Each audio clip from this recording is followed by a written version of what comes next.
A može li se u današnje vreme govoriti o realnom i virtualnom svetu? Odgovor na ovo pitanje očekujemo na manifestaciji Digital Night. Ona je koncipirana tako da odabrane digitalne aktivacije predstave mogućnosti povezivanja online sa offline marketinškim aktivnostima.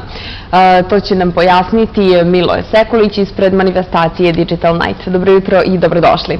Dobro jutro, hvala na pozivu, pozdrav vašim gledalcima. Evo, hajde da najjednostavnije objasnimo kako je zamišljen ovaj događaj. I koji je njegov cilj, između ostalog? Kada objašnjavam o čemu se tu u stvari radi, kažem ljudima, pa to je jedan digitalni Disneyland. Kao što u Disneylandu imate onako šiljenu kuću, pa ne znam, različite aktivacije, tako će se i ovde u klubu Reset, u njegovim prostorima i spolješnjima i unutra, na više lokacije postaviti različite aktivacije koje su sve na neki način digitalne, ali su povezane i sa realnim prostorom. Evo zamislite recimo da nas dvoje sedimo tamo na travi u Lazy Bagovima, pozadije je scenografija koja negde liči na fudbalski stadion i imamo jednu aplikaciju na mobilnom telefonu. I sad recimo da vi pucate penale i to radite tako što pomerate svoj mobilni telefon ka meni, a ja branim tako što mobilni telefon pomeram ovako. To možda deluje smešno, deluje neozbiljno, ali što u suštini želimo da pokažemo. Virtualni i realni svet više ne postoji. Pre 10, ajde 15 godina, kada sam počinjao da se bavim ovim poslom, digitalnim marketingom, vi ste zaista imali vrlo mali broj ljudi koji je bio na internetu i to su bili neki likovi koji su krili iza svojih monitora i obično debilim prstićima kucali po tastaturama. Danas praktično, ajde da kažemo, više od 60% stanovnika ove zemlje koristi internet, maltene svaki drugi telefon je i veći procenat od onih pametnih. Mi danas imamo u džepovima veću snagu kompjutersku, računarsku, naši mobilni telefoni su u stvari mali, ali vrlo moćni računari i onda je zaista nepotrebno da se taj, ajde da kažemo, digitalan marketing, ta neka komunikacija s jedne strane sa kupcima, konzumentima nekih dobara i usluga, a s druge strane, recimo, nevladine organizacije mogu jako lepo da koriste te mogućnosti, samo možda nisu, naravno i političke partije, tako dalje, ali jednostavno nisu informisani, ne znaju da te mogućnosti postoje.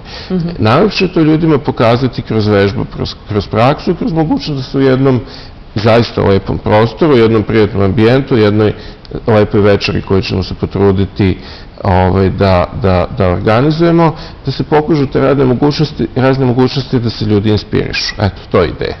I ko će se predstaviti i kako?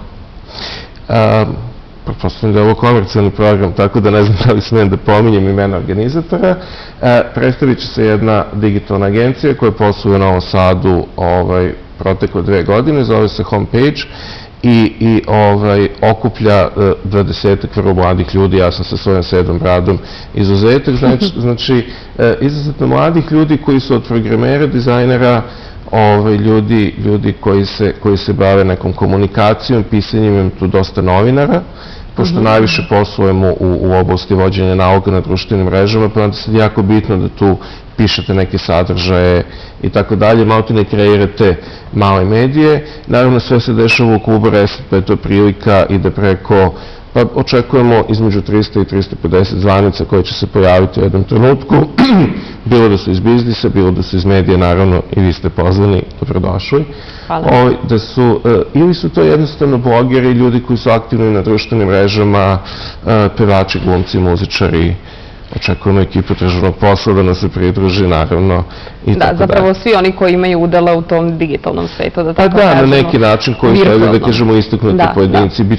Biće dosta digitalnih medija, magazin Story je medijski partner i evo, da kažemo, ekskluzivno, Story će na tom događaju predstaviti svoj novi sajt. Naši prijatelji su čekali praktično 3 nedelje sa lansiranjem svog sajta da bi to uradili upravo ovde u Kamenici kod Novog Sada. Tu su naravno igrice, eto, pomenuli ste fudbalsku utakmicu i... I koji još? Možemo li još neki primer da damo? Pa recimo, bit će takmičenje za najaktivnijeg ajde da kažemo, Twitteraša i Instagramaša. Obzirom da manifestacija ima svoju, naravno da ima svoj web sajt, to se podrazumeva, ali recimo Digital Night će imati svoju Android aplikaciju, tako da će kroz nju praktično moći da se prati, moći da se meri ko je najaktivniji na samom događaju.